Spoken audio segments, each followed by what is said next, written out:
अस्सलाम वालेकुम। तो आज हम दूसरी कंडीशन पे जो है हम फोकस करेंगे। दूसरी कंडीशन का नाम है कंजेनाइटल लैरेंजियल वेब। ठीक है। तो बेसिकली इसमें क्या होता है कि जैसे कि यहाँ पे लिखा हुआ है कि वेब, ठीक है, यहाँ पे वेब लिखा हुआ है, तो इसका मतलब सिंपल यही है कि इट कंसिस्ट ऑफ मेम्ब्रेन। ठीक है, एक मेम्ब्रेन ही बनी होगी। ठीक है, मेम्ब्रेन होगी, मगर किन दो चीज़ों के बीच में, between the two vocal cords. ठीक है, दो वोकल कॉर्ड्स के जो है बीच में जो है वो ये एक मेम्ब्रेन बनी होती है। और ये कहाँ पे प्रेजेंट होती है? Present at the anterior part of glottis. ठीक है, एंटीरियर पार्ट ऑफ ग्लोटिस पे जो है वो ये प्रेजेंट होती है। ठीक है, अब बेसिकली वेब की जो है नॉर्मल जो है कंपोजिशन क्या है? तो वेब की जो नॉर्मल कंपोजिशन है, इसमें वेब जो है it consist of fibrous tissue stroma, and it is covered by the epithelium, ठीक है। तो रेस्पेक्टिव एपिथेलियम जहाँ पे वो होती है, तो वहाँ पे जो है वो इसमें ये कवर्ड हुआ होता है। ठीक है, नॉर्मली। अब क्या है कि इसका अगर मैं आपको कुछ एक रीज़न बताऊं कि जितनी ज़्यादा वेब की साइज़ होगी, मतलब ये जितनी ज़्यादा मेम्ब्रेन बड़ी होगी, उतना जो है वो ज़्यादा स्ट्राइडो जो है सिम्टम जो है वो प्रोड्यूस हो सकता है। उसके साथ साथ डिस्फोनिया भी हो सकती है। ठीक है, डिस्फोनिया का मतलब ये है कि वॉइस की एबनॉर्मेलिटी मतलब हो जाए। ठीक है, या फिर स्ट्राइडो, जैसे मैंने आपको बताया कि नॉइजी ब्रीथिंग मगर जो है वो प्रोड्यूस हो रही होती है। ठीक है, तो जितनी ज़्यादा साइज़ होगी वेब की, और जितनी कम वेब की साइज़ होगी, उतना स्ट्राइडोर जो है वो नहीं होगा और डिस्फोनिया नहीं होगी, मतलब कि आवाज़ जो है वो प्रॉपर होगा। ठीक है, तो ये जो है इसकी कंडीशन है, मतलब। ठीक है, तो ये यहाँ पे मैं लिख रहा हूँ, तो वेब साइज अगर जितनी ज़्यादा होगी, उतना जो है वो स्ट्राइडोर भी ज़्यादा होगा और डिस्फोनिया भी जो है वो ज़्यादा होगी। ठीक है, तो ये जो है सिंपल जो है मैं आपको बताता हूँ। ठीक, अब ये इसके क्लिनिकल फीचर्स जो है वो क्या हो सकते हैं?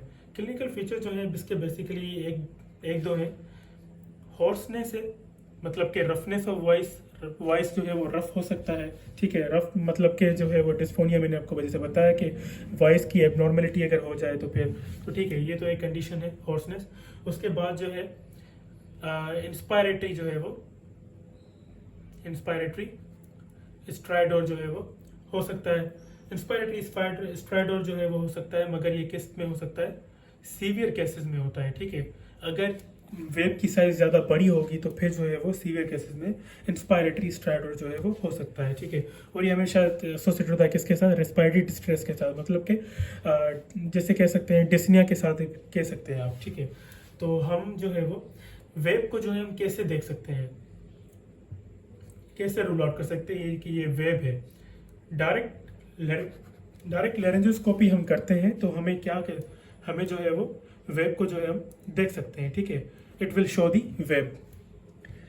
ठीक है, तो अब जो है आखिर जो है हम इसका क्या कहते हैं कि ट्रीटमेंट जो है हम इसको किस तरह से मैनेज करें या किस तरह से ना करें।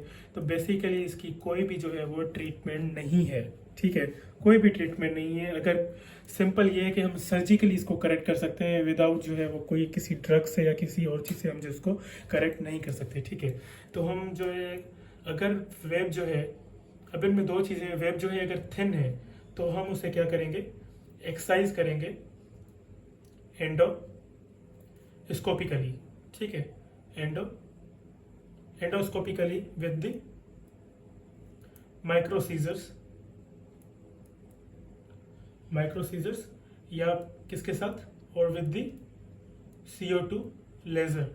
ठीक है, अगर वेब थिन है तो इंडोस्कोपिकली हम उसको एक्सरसाइज करेंगे विद दी माइक्रो सीजर्स। ठीक है, माइक्रो सीजर्स जो है हम उसको जो है वो बॉडी माउथ से जो है हम अंदर माउथ से जो है हम इंसर्ट करेंगे, फिर जो है हम माइक्रो सीजर से जो है या CO2 लेजर से जो है उसको हम एक्सरसाइज करेंगे, उसको हम मतलब निकाल देंगे। ठीक है, अगर थिन है तो फॉर सपोज कि अगर सीवियर है, मतलब कि सीवियर मतलब कि सीवियर कह सकते हैं कि अगर कोई वेब जो है वो थिन, मतलब थिन नहीं है, वो थिक है।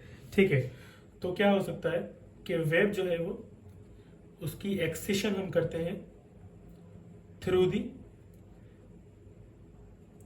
लैरेंजो फिजर। लैरेंजो फिजर से जो है हम कर सकते हैं, ठीक है, एक्सेशन उसकी। तो ये जो है वो कंजेनिटल लैरेंजल वेब है सारा जो है। अगर आपको इनमें जो है बातें समझ में ना आई हो तो आप जो है वो कमेंट में पूछ सकते हैं, ठीक है। Thank you.